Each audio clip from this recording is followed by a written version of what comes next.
Hi friends, welcome to my channel. இன்றைக்கி நம்ம என்ன செய்ய போகிறோம்னாக்கா கார பணியாரம் செய்ய போகிறோங்க. நான் வந்து பாருங்கள் மிக்சியில் போடுறதுக்காக பச்சை மிளகா இஞ்சி பூண்டு எடுத்து வச்சுருக்கேங்க.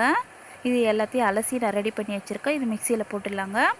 அப்புறம் பாருங்கள், நான் வந்து வெங்காயம் சின்ன சின்ன பீஸுகளை கட் பண்ணி வச்சுருக்கேன். அதேமாதிரி தக்காளியும் அதேமாதிரி கட் பண்ணி வச்சுருக்கேங்க. அதில் கறிவேப்பிலை கொத்தமல்லியும் இருக்குது. இது பாருங்கள், கடாய் வந்து முதல்ல சூடான பிறகு நான் எண்ணெயை சேர்த்துட்டு அப்புறம் கடுகு பொரிஞ்ச உடனே கடலைப்பருப்பு உளுத்தம்பருப்பு போட்டிருக்கேங்க. அதுவும் பொரிஞ்ச உடனே நான் பாருங்கள் நல்லா ஃப்ரை ஆன உடனே நான் வெங்காயம் அப்புறம் கறிவேப்பிலை கொத்தமல்லியும் சேர்த்துட்டேங்க. அதை பாருங்கள், அதை கூட நான் புதினாவும் போட போகிறேங்க. அலசி ரெடி பண்ணி வச்சுருக்கேன். நம்ம வெங்காயம் வதங்கின உடனே நம்ம தக்காளியும் புதினாவும் ஒன்றா சேர்த்துக்கிறேங்க. நான் நல்லா மிக்ஸ் பண்ணிக்கலாம். நான் வந்து மிக்ஸி ஜாரில் வந்து அரைச்சதையும் போட்டுட்டேங்க. பாருங்கள், அது வதங்கிறதுக்காக நான் சால்ட்டு சேர்த்துருக்கேன். இது நல்லா மிக்ஸ் பண்ணிவிட்டு கொஞ்சம் நேரம் இருக்கட்டுங்க. பாருங்கள், நல்லா வதங்கிடுச்சு. இதில் நான் மஞ்சள் தூள் சேர்த்துக்கிறேன்.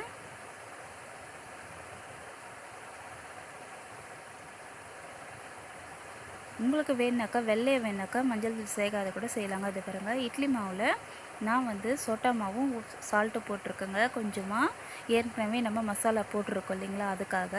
இதை ஆற வச்சு நம்ம மிக்ஸ் பண்ணிக்கலாங்க. சூடாக போட்டோனாக்கா கட்டி முட்டியும் ஆகிடுங்க. பாருங்கள், நான் வந்து முதல்ல குழிப்பணியாரத்துக்கு கடாயை வந்து வச்சுட்டேங்க.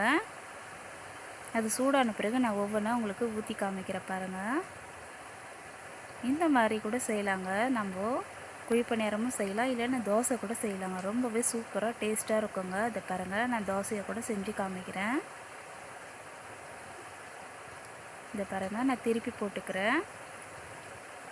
ஓகே ஃப்ரெண்ட்ஸ், இது ரெடி ஆகிடுச்சு. இந்த வீடியோ உங்களுக்கு பிடிச்சிருந்தா லைக் பண்ணுங்கள், ஷேர் பண்ணுங்கள், கமெண்ட் பண்ணுங்கள், சப்ஸ்கிரைப் பண்ணுங்கள். தேங்க்யூ ஃபார் வாட்சிங் ஃப்ரெண்ட்ஸ்.